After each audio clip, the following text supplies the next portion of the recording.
Hey, so this week we're going to finish up Unit 7 on shopping.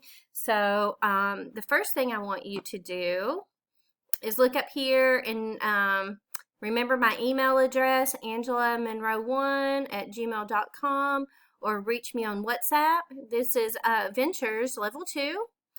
We're still doing Unit 7 on shopping, and this is for Monday, April 27th, 2020. And this is part 1 of 3 for today. So go ahead and write any of that information down, but I would like to go ahead and start off by asking some questions about the shopping and stuff that we talked about last week. Like in our area, what clothing store is the biggest? What clothing store is the biggest? Well, I really don't know which one's the biggest, but I would probably say one of the bigger clothing stores at the mall would be the biggest.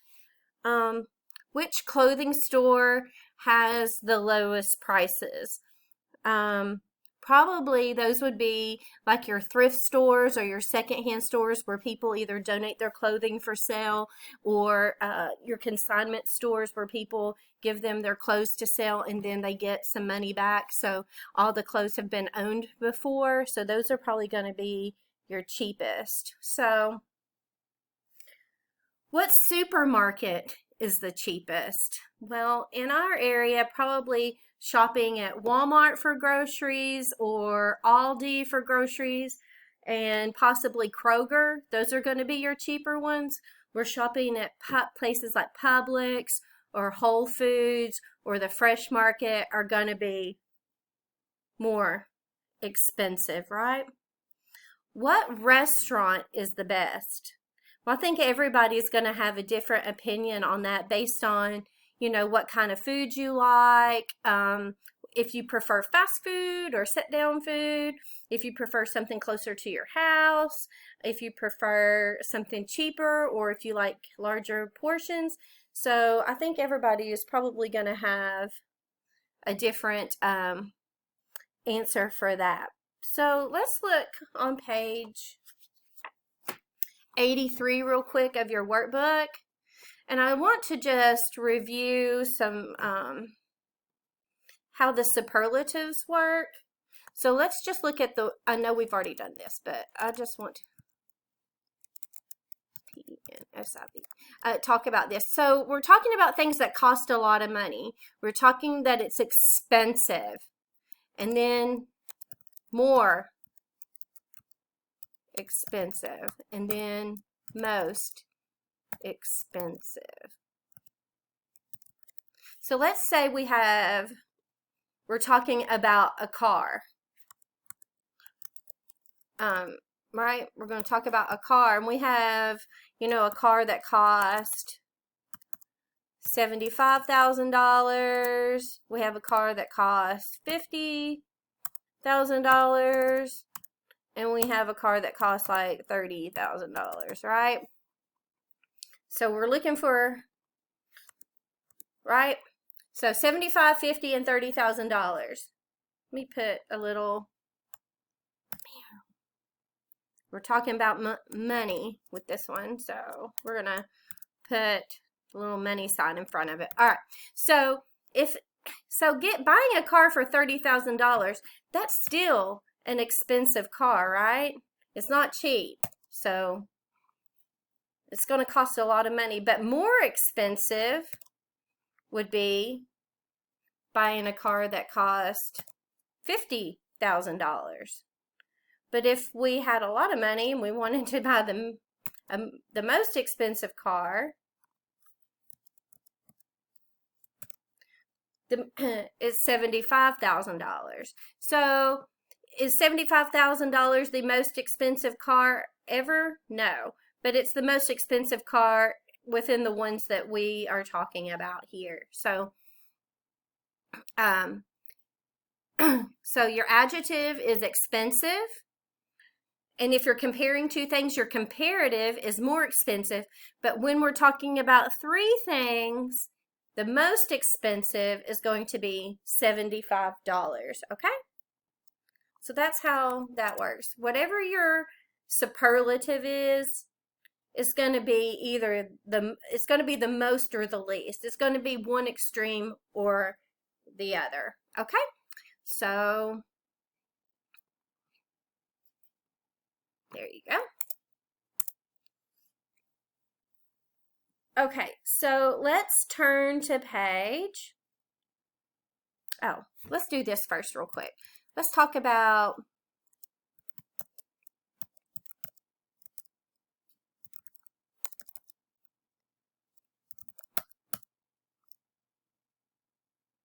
used furniture,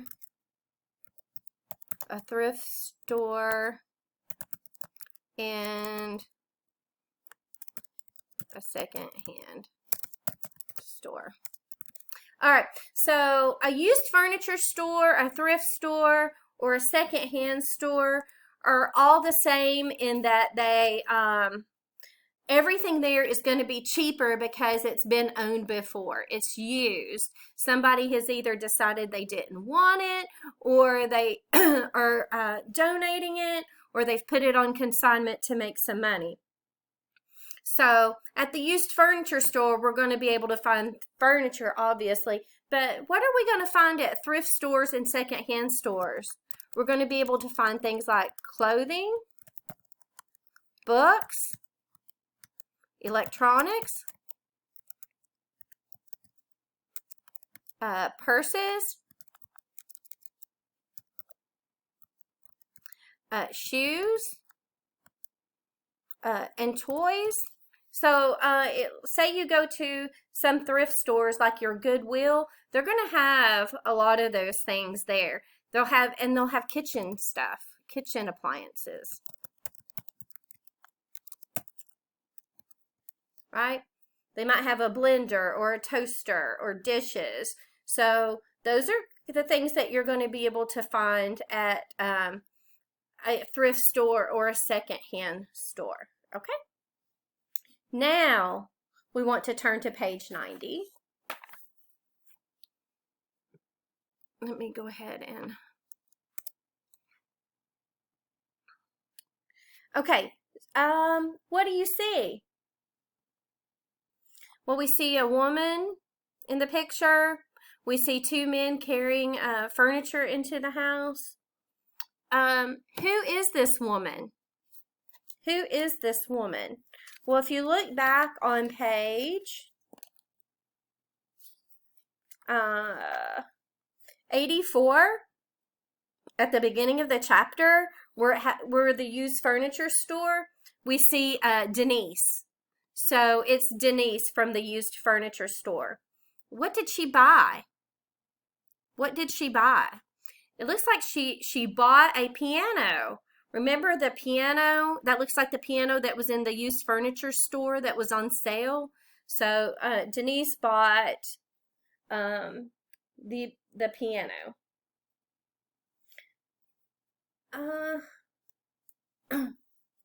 Okay, so let's look at part 2.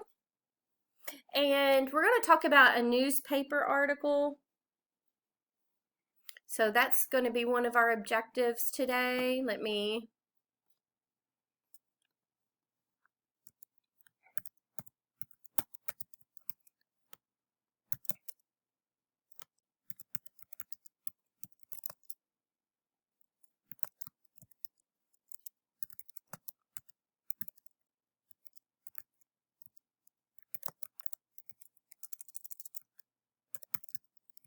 Okay, so I'm going to introduce a short newspaper article, and then all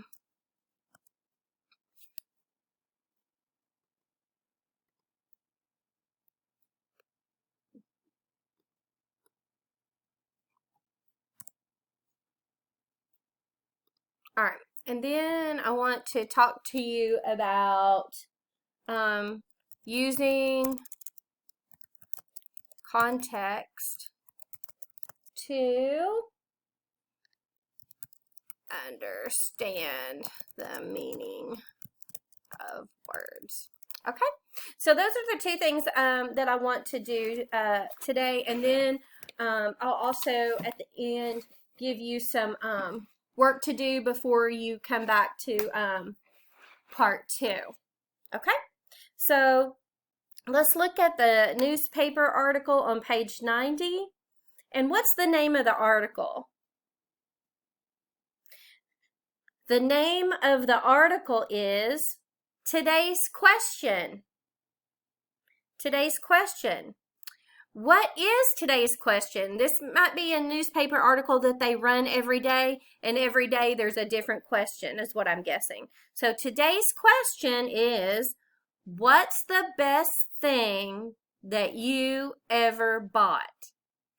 What's the best thing that you ever bought? Okay, so let's read the article together.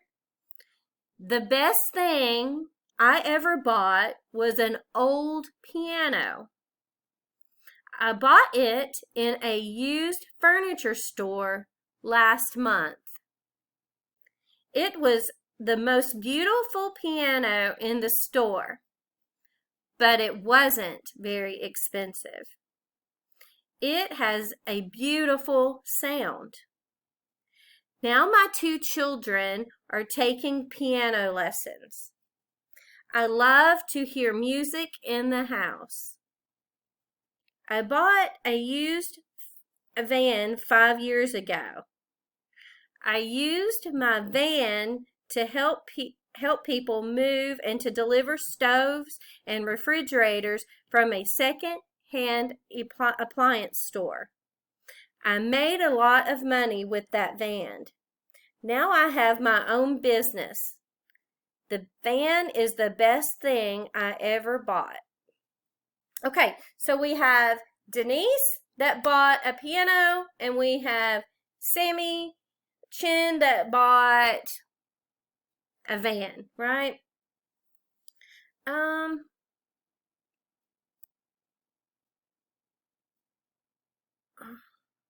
Okay, so now we're going to go on to part 3. And what I want you to do is pause the video, answer the questions, and then start the video back. And I also want you to be sure that you are answering the questions with full sentences and not just a couple words. We're going to use full sentences, okay? All right, so go ahead and stop your video and then come back and we'll do part 3 together.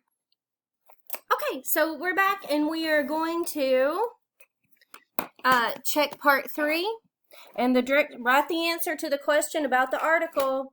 And I reminded you, these need to be in complete sentences, please. Okay, number 1 says, what question are Denise and Sammy asked? They are answering the question, what's the best thing that you ever bought? Because we see today's question at the top of the article, and right below it we see, what's the best thing that you ever bought? So number 2 says, what did Sammy buy? Sammy bought a used fan. Okay. Number 3, who is taking piano lessons? Whoops. Denise's 2 children are taking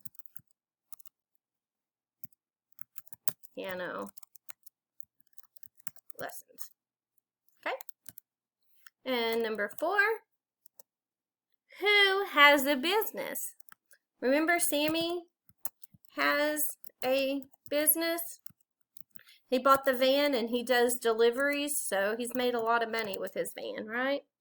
What words in the reading help you understand the word appliances? The words stoves and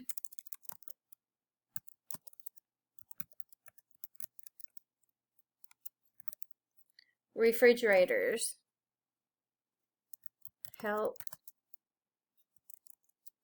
me to, or helped me to understand the word appliances. Okay. Okay, so if you didn't know what an appliance was, right, but they were talking about stoves and refrigerators, then you could kind of guess that what an appliance is because they listed stoves and refrigerators. Now, we kind of knew already because we had been talking about it in our vocabulary. But if we didn't, those two words would help us understand it. Okay. Did Sammy have a lot of money 5 years ago? Why do you think so? No, right? Sammy didn't have a lot of money 5 years ago. Why do we think this? He said he made a lot of money when he bought the van. So we can kind of assume that he didn't have a lot of money before because he said he made a lot of money after he bought the van. So 5 years ago, he wouldn't have had a lot of money, but now he does. So that's what we can understand from that. Okay, so go ahead and pause your video if you need to and make any corrections. Feel free to email me if you didn't understand any of that, and then come back and we'll finish up. Okay, so I know we've already finished with part 2 and we've already answered questions, but it might be good practice for you to go ahead and stop the video and practice reading that article out loud. That will help your reading and fluency and your pronunciation of words. So, you know, that's just a good practice for you. But let's talk real quick about some furniture. What are some examples of furniture? There's beds, right? What about bookcases? We didn't really talk a lot about bookcases. Bookcases are shelving that's all in one unit where you can put books or other items. Tables. You can have kitchen tables or dining room tables and chairs. Right? We talked about sofas. What's another word for sofa? A lot of people will call it a couch. Or a love. The smaller ones are called love seats. Okay? So sofas and couches are the bigger ones, and a love seat is like kind of smaller and maybe only sits 2 people, where a sofa and a couch you can sit like 3 or more. So those are some other things. What about a chest of drawers? Those are like what you would have in your bedroom that has the drawers that you put clothing in, right? They like you might have like your sock drawer and your underwear drawer and then shirts and then jeans or whatever, but they're the piece of furniture you usually have in your a bedroom for that. We talked about piano. Okay, so piano is considered furniture. It's also a musical instrument, obviously, but it's really the only one that's considered furniture, and that's because of its size. Okay? So those are some examples of furniture. Okay, this is going to be the end of part 1. What I would like for you to do is go ahead and leave your name in the comment section so you can get credit for having watched the video, and then go ahead and start part 2. And I will see you back in just a minute.